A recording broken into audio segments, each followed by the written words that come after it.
Assalamualaikum warahmatullahi wabarakatuh.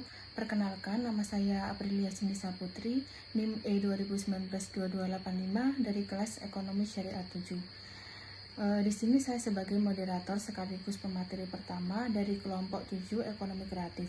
Nah, di sini kelompok kami akan membahas tentang manajemen kreativitas. Di kelompok kami ada 3 orang. Yang pertama saya sendiri Aprilia Cindy, yang kedua Wardatun Nafisah, dan yang ketiga Muhammad Syahril Tanjung. Nah, di sini saya sebagai pemateri pertama akan membahas 2 hal.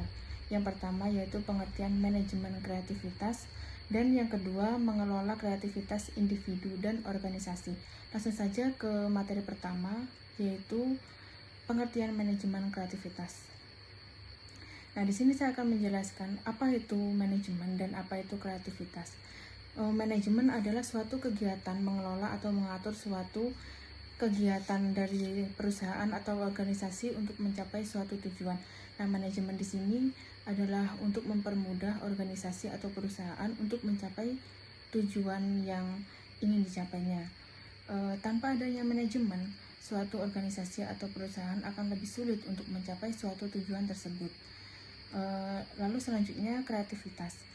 Apa itu kreativitas? Kreativitas itu adalah kemampuan seseorang untuk menciptakan sesuatu yang baru.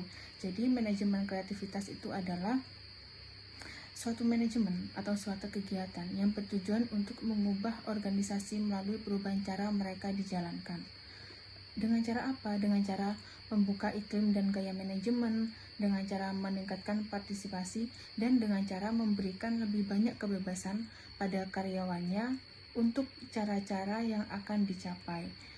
Jadi di sini organisasi atau perusahaan itu memberikan kebebasan untuk karyawannya untuk berkreasi. Contohnya mengembangkan produk baru. Nah, menurut Bob Geldof ini adalah seorang aktivis politik sekaligus penyanyi dari Irlandia. Menurut beliau, manajemen kreativitas itu menyangkut pengetahuan tentang bagaimana menggali sesuatu atau sifat-sifat yang tidak menyamai atau yang menandingi dari ide-ide yang lainnya. Jadi di sini menurutnya manajemen kreativitas itu suatu kegiatan atau suatu manajemen yang itu memang tidak sama dengan ide-ide dari orang atau dari organisasi yang lain. Seiring perkembangan dan pesatnya persaingan dalam berwirausaha, wirausahawan itu dituntut untuk lebih kreatif dalam mengembangkan produk dan jasa yang dimilikinya agar tidak kalah saing dengan organisasi atau perusahaan yang lain. Apalagi sekarang permintaan atau kebutuhan konsumen itu semakin beragam dan tanpa batas. Dan yang kedua, mengelola kreativitas individu dan organisasi.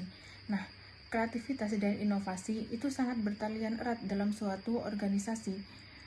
Sebagian masyarakat itu bahkan menganggap keduanya sama tetapi beda nama. Kenyataannya mereka itu berbeda tetapi agak mirip begitu. Kreativitas itu lebih bersifat eksplorasi, sedangkan inovatif itu lebih bersifat khusus begitu. Nah, di sini ada faktor-faktor organisasi yang mendorong kreativitas. Kreativitas merupakan kompetensi yang diperlukan oleh seorang manajer untuk memajukan sebuah organisasi atau perusahaannya. Semua organisasi itu memerlukan kreativitas, memerlukan iklim yang tepat, memerlukan gaya kepemimpinan, memerlukan sumber daya dan kompetensi, memerlukan struktur dan sistem organisasi, serta budaya. Nah, di sini saya akan menjelaskan satu persatu. Yang pertama, iklim organisasi. Iklim organisasi itu merupakan suasana yang menciptakan motivasi seseorang dalam organisasi dan mendorong kreativitas. Yang kedua ada gaya kepemimpinan. Nah, gaya kepemimpinan dalam organisasi itu ada 2. Yang pertama, gaya kepemimpinan demokratis. Nah, gaya kepemimpinan ini bisa meningkatkan kreativitas dalam organisasi. Sedangkan gaya kepemimpinan autokrasi dapat menurunkan kreativitas dalam organisasi. Yang ketiga, sumber daya dan kompetensi. Kreativitas dalam organisasi itu sangat bergantung pada modal intelektual, yaitu sumber daya manusia atau ya anggota dalam organisasi itu. Beberapa saran yang baik untuk persiapan staf itu ada 4. Yang pertama, proses seleksi yang ketat. Yang kedua, pelatihan dengan jelas atau training. Meskipun seseorang itu berpengalaman dalam bidang pekerjaan itu, tetapi pelatihan atau training itu sangat penting karena satu perusahaan tidak akan sama dengan perusahaan lainnya. Cara bekerjanya, sistem bekerjanya tidak akan sama dengan perusahaan satu dengan perusahaan yang lain. Jadi sistem training ini sangat penting untuk pegawai ke depannya, untuk staf ke depannya. Yang ketiga, ada job berkarir. Organisasi itu harus memperkuat fleksibilitas. Dan yang keempat, tanggung jawab untuk bisnis. Dan yang terakhir adalah budaya organisasi. Untuk mendorong pengembangan kreativitas dalam organisasi, itu sangat penting suatu budaya organisasi.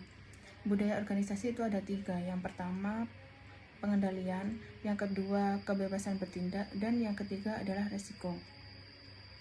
Nah, itu adalah materi yang bisa saya sampaikan. Materi selanjutnya akan disampaikan oleh pemateri kedua. Mohon maaf bila ada kesalahan. Wassalamualaikum warahmatullahi wabarakatuh.